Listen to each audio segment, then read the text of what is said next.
बिस्मिल्लाहिर्रहमानिर्रहीम, अस्सलाम वालेकुम। Hope so you are doing well. तो स्टूडेंट्स, आज हम लोगों ने जो चैप्टर स्टार्ट करना है वो है चैप्टर नंबर 2, जिसके अंदर हम लोगों ने देखना है कि basic concepts of terminologies of databases. Database terminologies को हमने पढ़ना है, जिसके अंदर हम लोगों ने बेसिक कॉन्सेप्ट्स देखना है कि डेटाबेस एक्चुअल में किस किस चीज़ पे कंसिस्ट करता है, उसके लिए क्या क्या चीज़ ज़रूरी होती हैं, और उसका स्ट्रक्चर कैसा होता है। So hope so you will enjoy this video. So let's start. हम लोग को सबसे पहले देखना है कि how the records and files are constructed in traditional file management system. Traditional file management system के अंदर रिकॉर्ड्स और फाइल्स को कैसे कंस्ट्रक्ट किया जाता था। ठीक है, ट्रेडिशनल फाइल मैनेजमेंट सिस्टम क्या होता है, एक्चुअल में वो मैनेजमेंट सिस्टम है जो पहले यूज होता था। ठीक है, अब इसमें क्या होता है, सबसे पहले देखते हैं हम लोग construction of records and files. The traditional file management system uses fields, records and files to organise data. Traditional file management system के अंदर क्या होता था कि इसके अंदर फील्ड्स, रिकॉर्ड्स या फाइल्स को यूज किया जाता था डाटा को ऑर्गेनाइज करने के लिए फील्ड्स, फाइल्स और रिकॉर्ड्स को यूज किया जाता था। तो अब बेसिकली हमारे माइंड में क्वेश्चन आता है कि फील्ड क्या होती है, रिकॉर्ड किसे कहते हैं, फाइल क्या होती है। ये तो हमें पता है रिकॉर्ड किसे कहते हैं, फाइल किसे कहते हैं, लेकिन स्पेसिफिकली अगर हम लोग स्पेसिफाई होके बात करें, हमें इस चीज़ की समझ नहीं आएगी कि एग्जैक्टली फील्ड कहते किसे हैं। सो हम लोग इसको पढ़ते हैं। सबसे पहले तो फील्ड क्या होती है, a set of one or more related characters is called field. Set of one or more related characters. Set of one or more related characters is called field. It is the smallest unit of the data that can be accessed by the user. इसके अंदर for example मैं आपको एक example देती हूँ। For example आपने एक list तैयार की जिसके अंदर आपके पास क्लास के स्टूडेंट्स के नेम्स हैं। ठीक है, अब जो नेम्स हैं वो जस्ट स्टूडेंट्स के नेम्स हैं, वो किसी एल्स डिटेल डाटा के ऊपर कंसिस्ट नहीं कर रहे।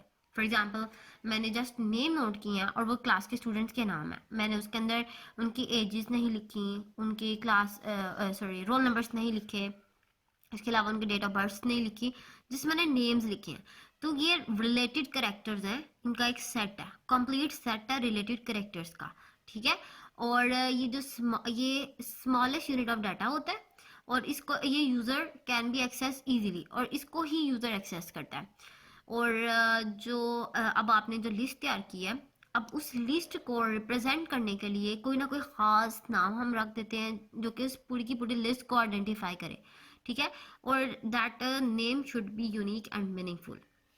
फॉर एग्जाम्पल मैंने क्लास के स्टूडेंट्स की लिस्ट तैयार किया जिसमें मेरे पास एक एंट्री आमना की है, एक आयशा है, एक अली है एंड एक कासिम है। ठीक है, अब ये मेरे पास रिलेटेड करेक्टर्स हैं क्योंकि सबके नाम है, जस्ट मैंने इनकी एजेस को नहीं लिखा, मैंने इनके फ़ोन नंबर्स को नहीं लिखा, मैंने इनके डेट ऑफ बर्थ को नहीं लिखा। अब इस कंप्लीट को मैं एक नाम के साथ रिप्रेजेंट कर देती हूँ। ठीक है, अब मैंने इसको एक नाम के साथ रिप्रेजेंट कर दिया। ठीक है, ये जो नेम है ये नेम ऑफ फील्ड है जो कि इस पूरे लिस्ट को यूनिकली आइडेंटिफाइड कर रहा है। तो ये आपके पास जो नाम है ये नेम ऑफ फील्ड है। ठीक है, अब ये क्या करता है, ये इसको यूनिकली आइडेंटिफाई कर रहा है। ठीक है, यूनिकली आइडेंटिफाई कर रहा है, इसका एक मीनिंग है कि आपके पास अगर नाम है तो ये जो लिस्ट है ये आपके नेम्स होने चाहिए, इसके अंदर एजेस नहीं आ सकती, इसके अंदर फोन नंबर्स नहीं आ सकते, इसके अंदर डेट ऑफ बर्थ नहीं आ सकती। सो this is the main concept कि आपके पास सेट ऑफ रिलेटेड करेक्टर्स हैं जिनके कुछ खास मीनिंग्स हैं और उनको रिप्रेजेंट करने के लिए हम एक यूनिकली आइडेंटिफाइड नेम रख लेते हैं, that is called field. That is called field. For example अब एम्प्लॉय आईडी, आपका name, hire date, job title, phone. तो अब ये सारे जो हैं ये एक लिस्ट को रिप्रेजेंट करेंगे। एम्प्लॉय आईडी के अंदर अगर आप लिस्ट की बात करें तो हर एम्प्लॉय की एक अलग आईडी होगी और उन सब को रिप्रेजेंट करने के लिए हम एक नाम रख देते हैं employee ID. So this is a field name जो कि यूनिकली आइडेंटिफाई कर रही है। उसके अलावा नेम की एग्जांपल मैं ऑलरेडी आपको दे चुकी हूँ, जिसके अंदर आपके पास डिफरेंट नामों की लिस्ट आएगी। अब उन नामों की लिस्ट को आप एक खास फील्ड के नाम से आइडेंटिफाई करें कि लेट सपोज आपने अब नामों की लिस्ट निकालनी है, तो अब आप क्या सारे नाम बोलेंगे तो फिर लिस्ट निकालेंगे। तो आप ऐसा ना करें कि आप पूरी लिस्ट को एक नाम दे दें और जब आपने उस नाम को बोलना है तो आपके पास वो लिस्ट कंप्लीट लिस्ट शो हो जाए। ठीक है, और उसके बाद हायर डेट मतलब जिस अब हर एक के पास हर एक की हायरिंग डेट डिफरेंट होगी। ठीक है, अब आपने उनके हर एक डेट हर एक के लिए तो लिख के एक्सेस नहीं करना उसे, आप पूरी लिस्ट को ही एक नाम देते हैं हायर डेट का, आप जिस हायर डेट को लिखे और आपके पास पूरी लिस्ट आ जाएगी। तो कॉन्सेप्ट की समझ आई, इसको हम कहते हैं फील्ड।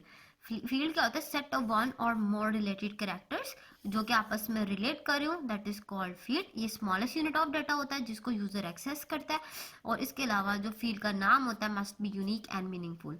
ठीक है, ये यूनिक भी होना चाहिए और मीनिंगफुल भी होना चाहिए। और ये जो आपके पास एग्जाम्पल है, it's example of employee record, must be unique होने चाहिए। ठीक है, तो ये था एम्प्लॉय रिकॉर्ड। अब बात आती है आपके पास रिकॉर्ड की। रिकॉर्ड क्या होता है, तो रिकॉर्ड क्या होता है, record a collection of related fields. जब फील्ड्स जो उनसे होंगे आपस में जो रिलेट कर रही होंगी उनकी कलेक्शन आ जाएगी तो क्या होगा,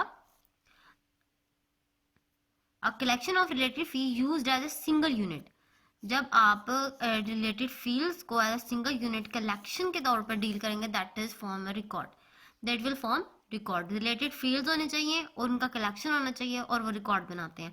each record represents a different entity, her record एक डिफरेंट एंटिटी को रिप्रेजेंट करता है। All records in a file contain the same field और जो रिकॉर्ड एक फाइल के अंदर होंगे उनके अंदर फील्ड सबकी सेम होगी। अब इसकी एग्जांपल देखते हैं। आपके पास ये डायग्राम है, इस डायग्राम के अंदर अगर आप देखें तो आपके पास नजर आएगा कि आपके पास एक ब्लॉक है, बॉक्स है, उसके अंदर आपके पास employee ID, name, hire date, job title and phone, और ये सारी डिटेल आपकी एम्प्लॉयज की है। अब ये वन बाय वन हर एक की डिफरेंट होगी। एम्प्लॉय आईडी एक पर्सन की डिफरेंट है, सेकंड की डिफरेंट है, थर्ड की डिफरेंट है, नेम भी मे बी सेम और डिफरेंट, हायर डेट भी डिफरेंट, जॉब टाइटल भी डिफरेंट, जॉब टाइटल सेम भी हो सकता है डिफरेंट भी हो सकता है, लेकिन हर पर्सन का एक यूनिक है। ठीक है, और ये जो अब ये है आपके पास, ये क्या है आपकी field, because these are the set of related characters. ठीक है, अब ये था रिकॉर्ड। जस्ट अगर आप इसकी बात कर रहे हैं तो employee ID one, name Ali Raza की है। फिर अब आपने ये one employee ID Ali Raza का रिकॉर्ड लिख दिया, आपने इसकी सारी डिटेल को फिल कर दिया। अगर आपने दूसरे पर्सन या दूसरे एम्प्लॉय के बारे में डिटेल लिखनी है तो आपको इसी तरह का एक और टेबल चाहिए जिसके अंदर एम्प्लॉय आईडी फॉर टू जो कि उस्मान खलील की होनी चाहिए। तो आपको एक और चाहिए होगा, आप थर्ड के लिए आपने एक और बनाया रिकॉर्ड, उसके बाद फोर्थ के लिए एक और बनाया, फिफ्थ के लिए एक और बनाया। सो देखी जाए तो आपके पास सब रिकॉर्ड्स के अंदर फील्ड क्या है, सेम है। अंदर से डाटा चेंज है, फील्ड सबकी क्या है, सेम है। इसका मतलब हुआ कि ये कलेक्शन ऑफ रिलेटेड फील्ड है एज अ सिंगल यूनिट, और ये मुकम्मल मिला के एक सिंगल यूनिट बनता है।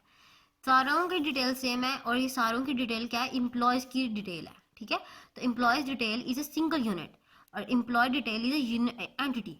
ठीक है, तो that this is I am going to tell you कि each record represent a different entity. अब ये जो एक रिकॉर्ड है ये अली रजा का है, ये रिकॉर्ड है उस्मान हलील का, ये रिकॉर्ड है आपके पास अब्दुल्ला का, ये रिकॉर्ड है आपके पास जमाल का, ये रिकॉर्ड है आपके पास अरसलान का। सो बेसिकली क्या है कि ये आपस में क्या है, इनकी फील्ड सेम है, रिकॉर्ड चेंज है और हर रिकॉर्ड एक सिंगल एंटिटी को रिप्रेजेंट कर रहा है। ठीक है, entity anything that must have characters, जिसके पास कोई ना कोई खसूसियात है, करेक्टरिस्टिक्स हैं जिसकी। ठीक है, जैसे अली रजा की करेक्टरिस्टिक है, उसकी एम्प्लॉय आईडी भी है, उसका अपना नाम भी है, उसकी हायर डेट भी है, जॉब टाइटल भी है, उसका फोन नंबर भी है। So this is a characteristic. तो बेसिकली बात की जाती है कि रिकॉर्ड क्या होता है।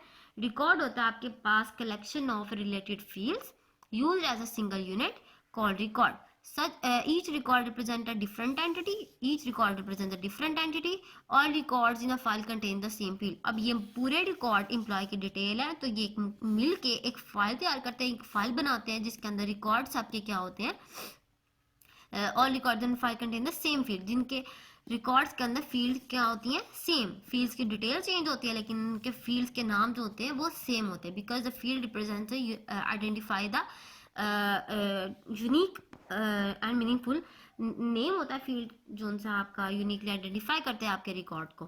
ठीक है, अब ये बात आती है रिकॉर्ड्स की। होप सो आपको रिकॉर्ड की अच्छे से समझ आ गई होगी। फिर बात आती है फाइल की। अब आपको मैंने कहा जब आपके पास रिकॉर्ड्स का कलेक्शन होगा, पहले हमने बात की फील्ड की जिसके अंदर रिलेटेड कैरेक्टर्स होते हैं, set of related character, one और मोर भी हो सकते हैं।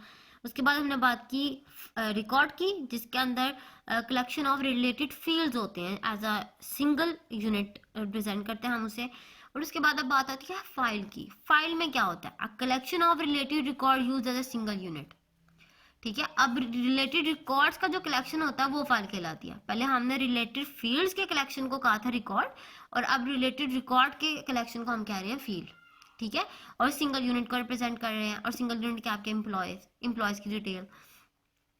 अ file is also known as data set. अब फाइल को एक और नाम देते हैं डाटा सेट का, फाइल को डाटा सेट भी कहते हैं। Files are used on different storage media. अब इसको डिफरेंट स्टोरेज मीडिया पे हमने स्टोर करना होता है। फॉर एग्जांपल हार्ड डिस्क में कर लिया, यूएसबी फ्लैश ड्राइव में कर लिया, या ऑप्टिक डिस्क में कर लिया, इट्स अप टू अस कि हमने इसको कहाँ पे स्टोर करना है। ठीक है, और file must have a meaningful name.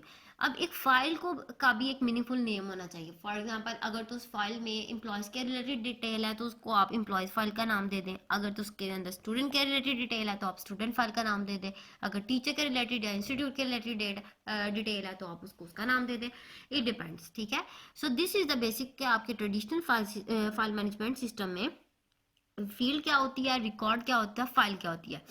Field आपके सेट ऑफ वन और मोर रिलेटेड कैरेक्टर्स होते हैं, और ये आपका स्मॉलेस्ट यूनिट ऑफ डाटा होता है जिसको यूजर इजीली एक्सेस कर सकता है। ठीक है, और तमाम जो नाम होते हैं फील्ड्स के, it must be unique and meaningful.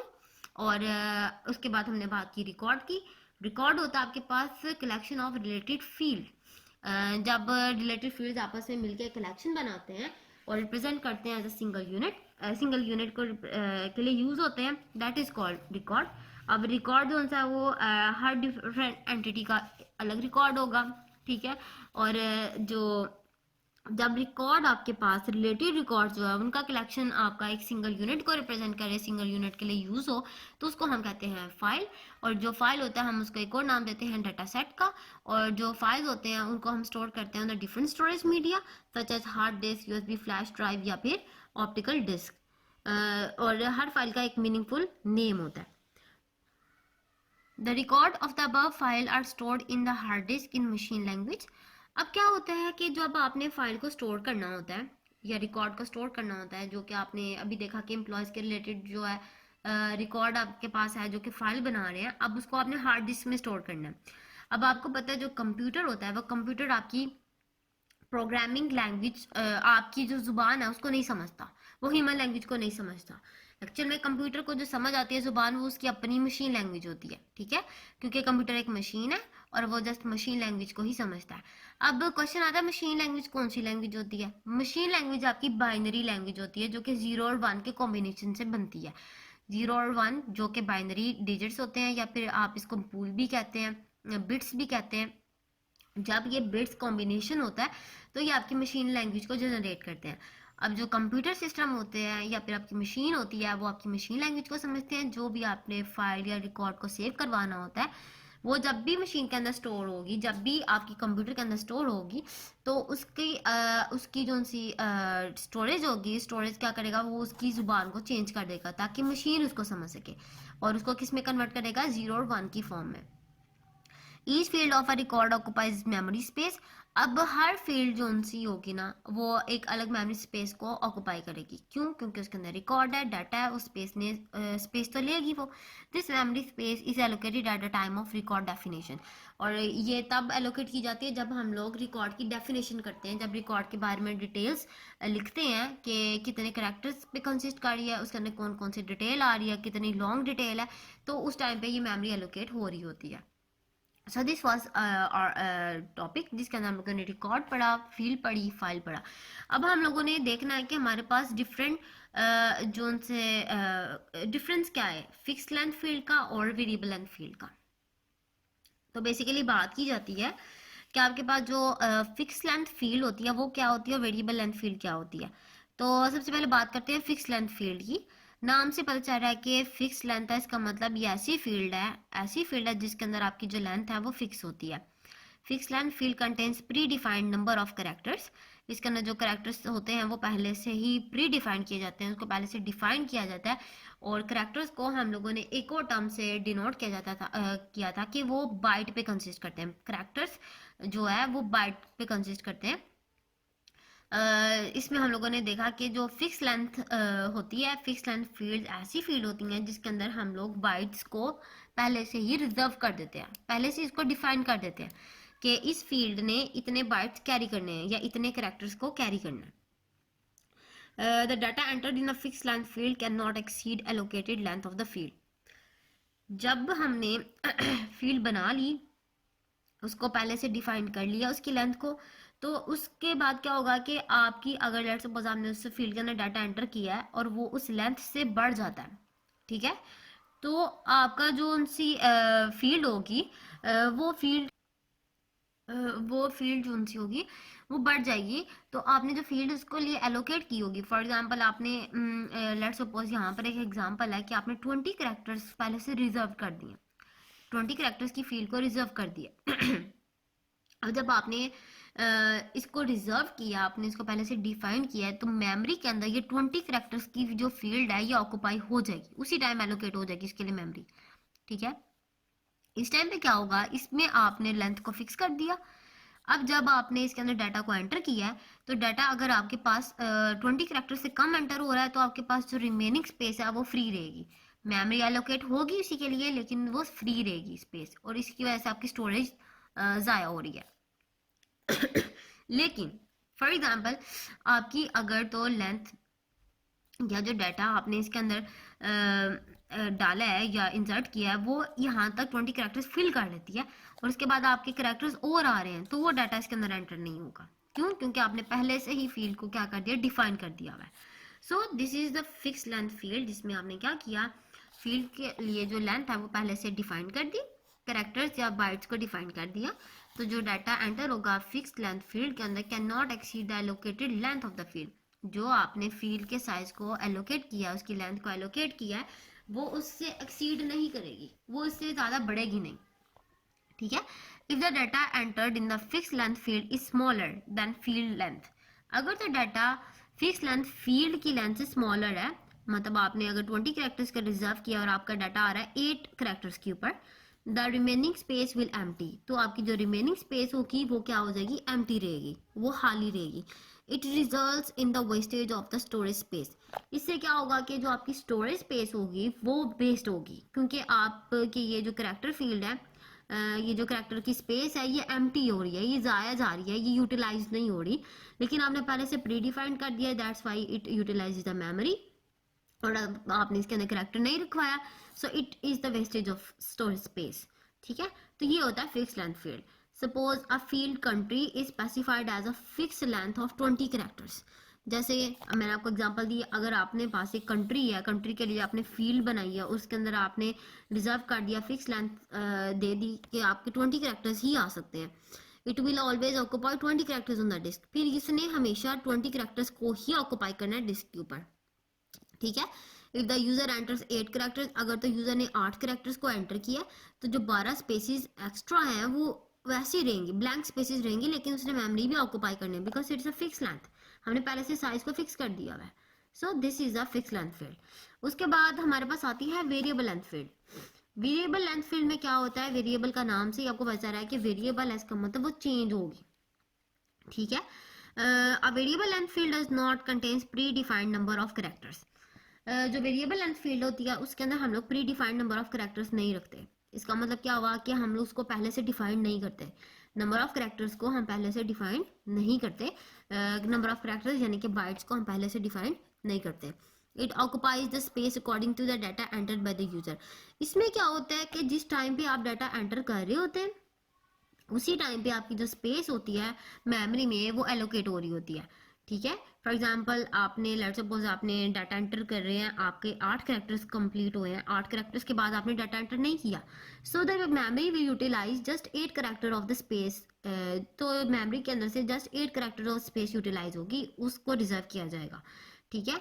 तो ये क्या होगा कि आपके रन टाइम पे जिस टाइम पे आपने एलोकेशन किया, आपने सॉरी डाटा को इंसर्ट किया या एंटर किया, जस्ट उस टाइम पे जितनी स्पेस ऑक्यूपाई होगी मेमोरी में भी उतनी स्पेस ही ऑक्यूपाई होगी। The variable length field does not contain any extra blank spaces. इस केस में क्या होता है कि आपके पास कोई भी ब्लैंक स्पेस नहीं आती, बिकॉज आप जो उनसे आपने पहले से रिजर्व नहीं की, आपने इसको पहले से रिजर्व नहीं किया साइज को, और जब आपने पहले से रिजर्व नहीं किया साइज को, जिस टाइम पे आप उसके अंदर डाटा एंटर कर रहे हो उतनी ही स्पेस एलोकेट हो रही है। सो ये आपकी जो एक्स्ट्रा स्पेसिस है इसको यूज़ नहीं करती, एक्स्ट्रा स्पेसिस से अवॉइड कर हो जाती है, ये एक्स्ट्रा स्पेसिस को लेके नहीं आती अंदर। सपोज यूजर एंटर्स पाकिस्तान इन सिटी फील्ड। अब लेट सपोज आपके पास एक करेक्टर फील्ड है जिसके अंदर आपने कंट्री का नाम लिखना है, तो आपने लिख दिया पाकिस्तान, ठीक है। The field will occupy 8 characters. अब पाकिस्तान के 8 करेक्टर्स हैं, तो जो फील्ड होगी जिसके अंदर आपने एंटर किया डाटा, वो मेमोरी में जस्ट 8 करेक्टर्स की स्पेस ही ऑक्यूपाई होगी करेगा, ठीक है। 8 करेक्टर्स यानी 8 बाइट की स्पेस ही ऑक्यूपाई करेगा। क्यों? क्योंकि it's a variable length field, जिसके अंदर जो वेरिएबल लेंथ फील्ड की जो लेंथ है वो चेंज होती है, वो at the time of allocation, at the time of insertion of data उस टाइम पे एलोकेट हो रही होती है। जिस टाइम पे आपने रिकॉर्ड को एंटर किया उस टाइम पे आपकी जो स्पेस है, आपकी जो मेमोरी में स्पेस है वो एलोकेट होगी। अब इसमें आपने अगर 8 करेक्टर्स एंटर किया तो आपकी जो मेमोरी स्पेस है उसमें 8 करेक्टर्स ही ऑक्यूपाई होंगे, 8 करेक्टर्स की स्पेस ही ऑक्यूपाई होगी। The field will occupy 4 characters if the user enters Iran. और इसी तरह का और एग्जांपल है, अगर तो यूजर ने फील्ड के अंदर ईरान एंटर किया, अब इसके अंदर 4 करेक्टर्स है, तो जो उनसे इसकी ऑक्यूपेशन ऑक्यूपाई होगी स्पेस की, वो जस्ट 3 करेक्टर्स की बेस पे होगी, ठीक है। So this was the difference between fix length field and variable length field. उसके बाद बात आती है आपके पास how the data is stored and retrieved in the file management system. अब आपने देखना है कि डाटा जो है स्टोर कैसे होता है और रिट्रीव कैसे होता है फाइल मैनेजमेंट सिस्टम में, एफएमएस में डाटा कैसे स्टोर होता है, कैसे रिट्रीव होता है। तो बेसिकली बात यह है कि जब भी आपने अपने डाटा को स्टोर करवाया या रिट्रीव करवाया, इसको हम कहते हैं डाटा हैंडलिंग, ठीक है। इसको हम क्या कहते हैं? Data handling. The file management system uses files to store retrieve data. जो फाइल मैनेजमेंट सिस्टम है वो फाइल्स का यूज करते हैं डाटा को स्टोर करने के लिए भी और डाटा को रिट्रीव करने के लिए भी। The files contain records that consist of related fields. अब फाइल्स के अंदर क्या होता है? फाइल्स के अंदर आपके रिकॉर्ड्स होते हैं जिसके अंदर रिलेटेड फील्ड्स होती हैं, ठीक है। फाइल के अंदर आपके रिकॉर्ड्स होते हैं जिसके अंदर रिलेटेड फील्ड्स होते हैं, जैसे कि हम लोगों ने पढ़ा था अभी कि जो आपका फील्ड होती हैं वो अगर तो रिलेटेड फील्ड्स हैं तो वो मिलके एक रिकॉर्ड कंप्लीट करते हैं, और जो रिलेटेड रिकॉर्ड होते हैं वो आपके फाइल बनाती हैं, ठीक है। तो जब जो आपकी फाइल होती है उसके अंदर आपके पास जो रिकॉर्ड होते हैं वो रिलेटेड फील्ड्स के ऊपर कंसिस्ट करता है। तो the record layout are properly defined in the file management system. अब जो रिकॉर्ड का लेआउट होता है, मतलब किस फॉर्मेट में, किस डिजाइन में, किस पैटर्न में उसने अरेंज होना है, वो प्रॉपर्ली डिफाइन किया जाता है फाइल मैनेजमेंट सिस्टम के अंदर, ठीक है। A field in the record can be fixed length or variable length. अब क्या होता है कि जो रिकॉर्ड के अंदर फील्ड होती है जिसके अंदर हमने डाटा एंटर करना होता है, वो अब डिपेंड करता है कि वो फिक्स लेंथ भी हो सकती है और उसके अंदर वेरिएबल लेंथ भी हो सकती है। फिक्स लेंथ यानी कि उसके अंदर लेंथ या साइज ऑफ फील्ड को पहले से ही डिफाइन किया जाए, और वेरिएबल लेंथ में ये कि उसको हम पहले से डिफाइन ना करें, वो जस्ट इस टाइम पे जितने करेक्टर्स एंटर हो रहे हैं उतनी ही स्पेस ऑक्यूपाई करेगा मेमोरी के अंदर, उसके अंदर एक्स्ट्रा स्पेसिस नहीं आती। Each field is the record corresponds to the starting memory address. हर जो फील्ड है रिकॉर्ड की वो क्या करेगा? वो मेमोरी एड्रेस को ऑक्यूपाई करेगा, correspond to the starting memory address, ठीक है। वो मेमोरी एड्रेस को ऑक्यूपाई करेगा। जाहिर सी बात है अगर जो भी हम रिकॉर्ड एंटर कर रहे हैं उसने किसी ना किसी मेमोरी लोकेशन पे जाना है, और मेमोरी लोकेशन जो है वो एड्रेसेस पे बेस करती है।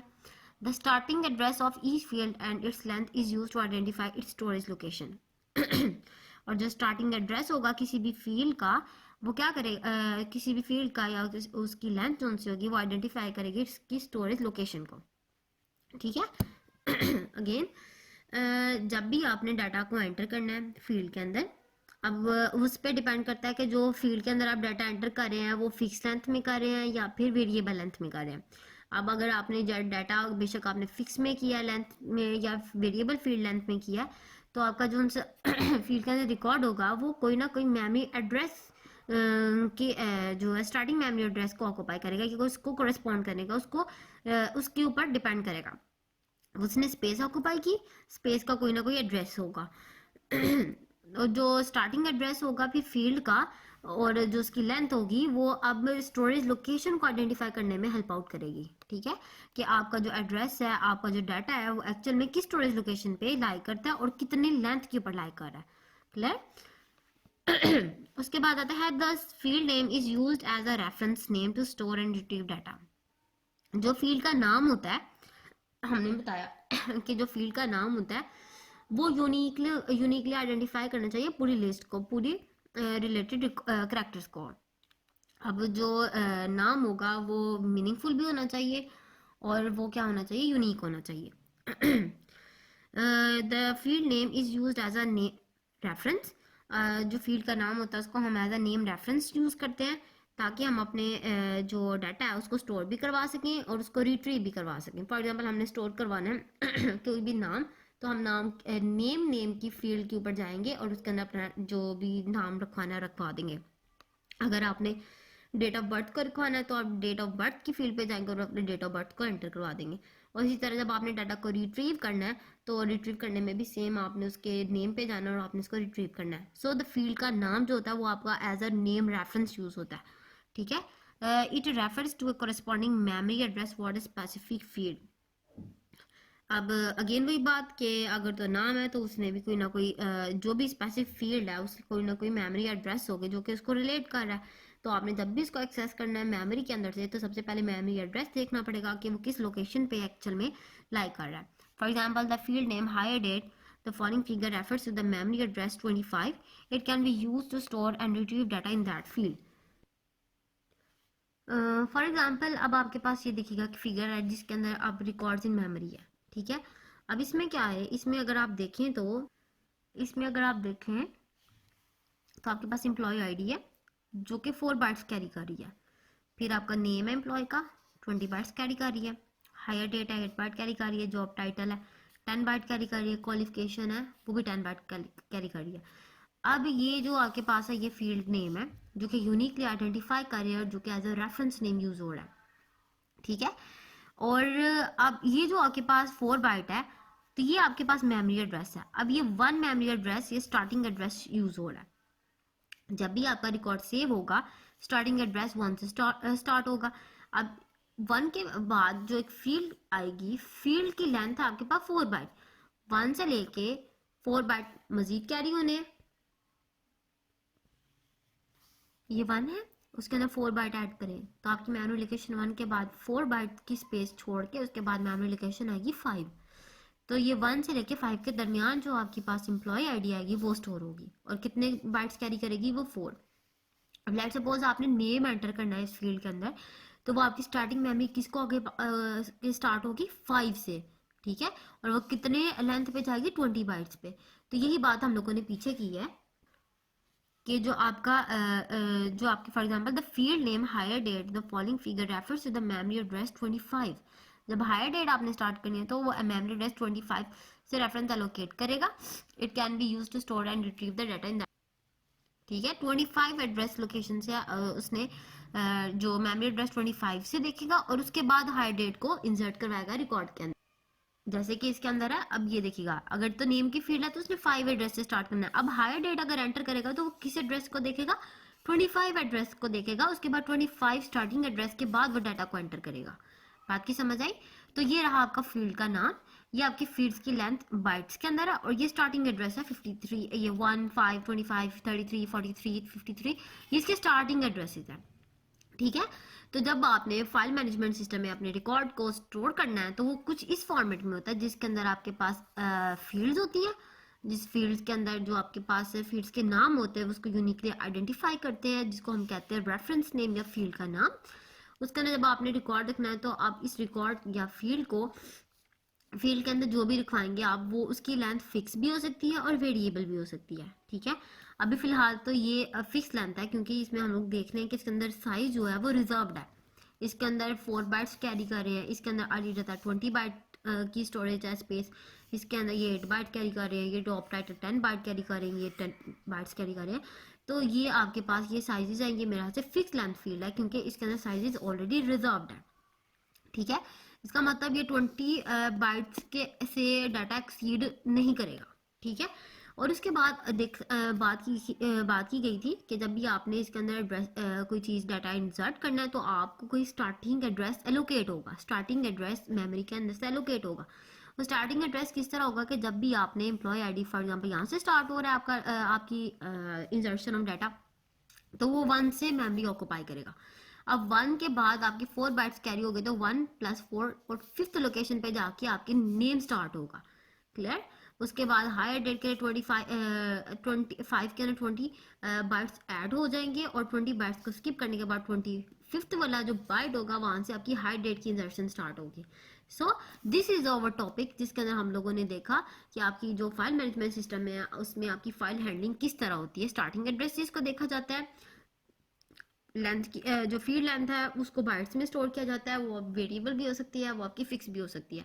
और हमने देखा कि जो भी आपने रिकॉर्ड एंटर करना है वो रेफरेंस फील्ड नेम के बेस पे होता है। तो रेफरेंस फील्ड नेम के आपके पास जो फील्ड का नाम होता है जो यूनिकली आइडेंटिफाई करता है वो उसका रेफरेंस होता है। So this is our topic, hope so you will enjoy it और आपको अच्छे से समझ आ गई होगी। सो टेक केयर, अल्लाह हाफिज। कोई भी क्यूरी हुई तो आप पूछ सकते हैं। वीडियो पसंद आई तो लाइक करें, अपनी राय कमेंट करें। ऐसे ही मजीद वीडियोस के लिए हमारा चैनल सब्सक्राइब करें और बेल का आइकन दबाएं ताकि आपको हर वीडियो का नोटिफिकेशन मिलता रहे।